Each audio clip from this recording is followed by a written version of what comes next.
Bonsoir. Merci encore d'être là. De plus en plus de vues, de likes et d'abonnés.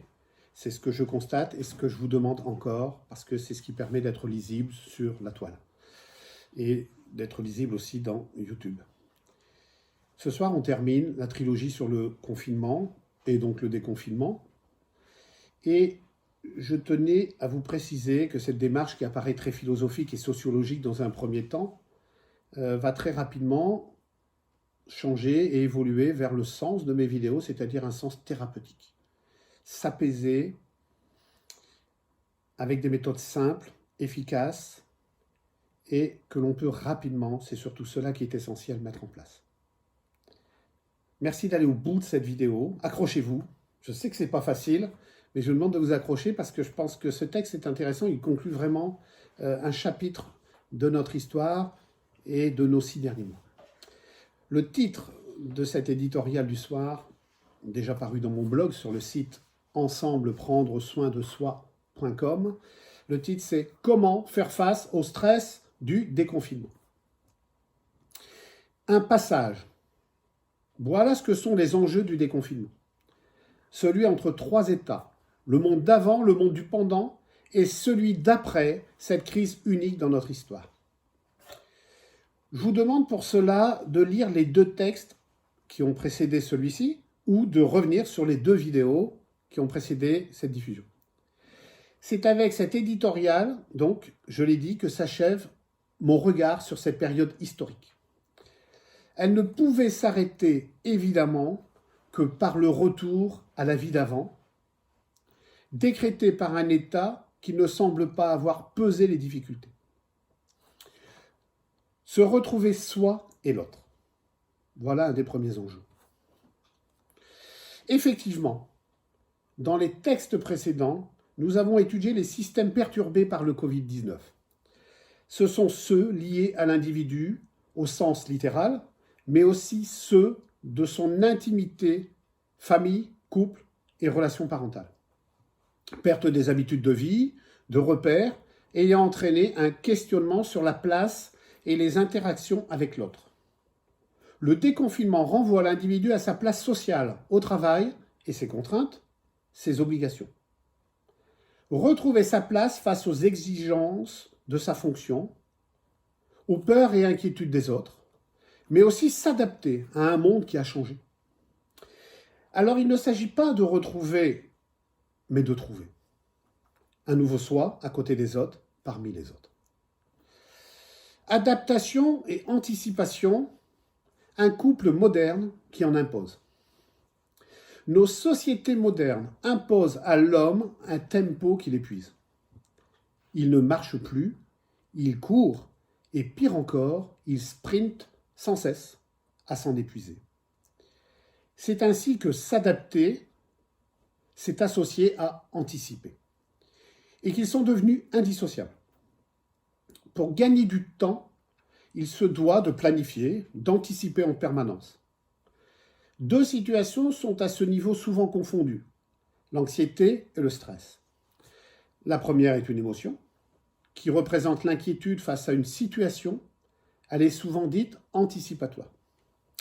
L'individu espère ainsi trouver une maîtrise dans un problème présent en devinant des réponses dans le futur. La deuxième situation d'anticipation est le stress. Ce n'est pas une émotion, c'est un état complexe entre psychologie et physiologie. Il est un doute sur sa capacité à faire face à une situation, le fameux coping en anglais. L'individu anticipe surtout l'échec de sa réponse. L'anxieux, lui, s'interpelle sur une situation où il n'a pas nécessairement une action à faire lui-même, mais il attend une réponse rassurante. Qu'est-ce donc que le stress ? Je ferai un éditorial un peu plus tard sur ce sujet qui est omniprésent dans nos sociétés modernes. C'est un mal, je l'ai dit moderne, en tout cas il est vu ainsi, alors qu'il porte en lui aussi des aspects positifs. Il met en alerte l'individu pour qu'il se prépare. C'est par exemple le trac de l'acteur de théâtre ou du conférencier. Il lui permet donc de faire face avec plus d'efficacité, de rapidité, de précision. Je compare souvent le stress au cholestérol. Il y a le bon et le mauvais. Son côté toxique peut amener à l'épuisement, le burn-out, la dépression, des maladies psychosomatiques, à l'absentéisme. L'être humain se retrouve en permanence à ce que d'aucuns appellent le narcissisme. Il faudrait des heures, des jours, pour évoquer cette notion complexe. Simplifions notre discours, s'il vous plaît. Le stress oblige l'individu à rencontrer son estime. C'est bien de cela dont il s'agit. Au bout du bout de son processus complexe, c'est cette question que se pose le stressé à travers la réponse qu'il produit. Que vont-ils penser de moi, de ma réponse, de ma performance? Quelle est ma valeur? À travers mes actes. Moi qui étais persuadé de ne pas y arriver, de ne pas être à la hauteur, tels sont les enjeux du stress face au déconfinement. S'adapter, faire face et créer une performance qui redonne sa place aux déconfinés. Un stress qui interroge, interpelle, comme avant, sur demain. Comme toute crise existentielle, celle du Covid-19 impose de lui donner du sens. Le stress n'est pas né en mars 2020. Il est plus ancien que ce printemps, mais à la mi-mai, il a touché beaucoup plus de monde. Le sens de mes thérapies est encore dans cet état d'esprit de la compréhension, de l'apprentissage, des rouages du stress. Le patient apprendra à le repérer, le distinguer des autres modes de peur, et trouvera ainsi la force d'y faire face, puis de le réduire. Ce travail personnel s'accompagnera d'une valorisation de l'estime de soi, à l'origine de ses doutes sur donner la meilleure réponse. C'est donc un travail de fond que je propose dès la rentrée aux membres du stage, cette rentrée qu'il a dorénavant, et ce stage débutera fin septembre ou à la mi-octobre. En effet, la sortie de l'été, avec le retour à l'école, au travail, mais aussi la reprise d'une vie plus ordonnée, plus stigmatisée, semble être le moment opportun pour aborder cette thématique. Voilà, ce fut long. Vous voyez, à la fin, sûrement fastidieux pour moi.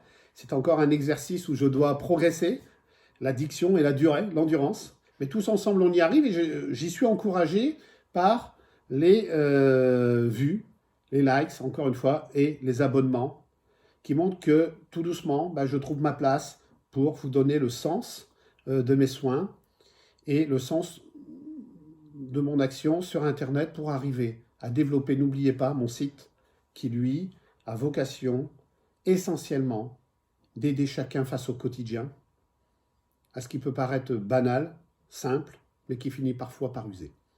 Je vous dis à très vite et les prochains textes et vidéos porteront sur la thymie, les humeurs, comment se positionner et apprendre à faire avec ces vagues de l'existence. Belle soirée et à bientôt.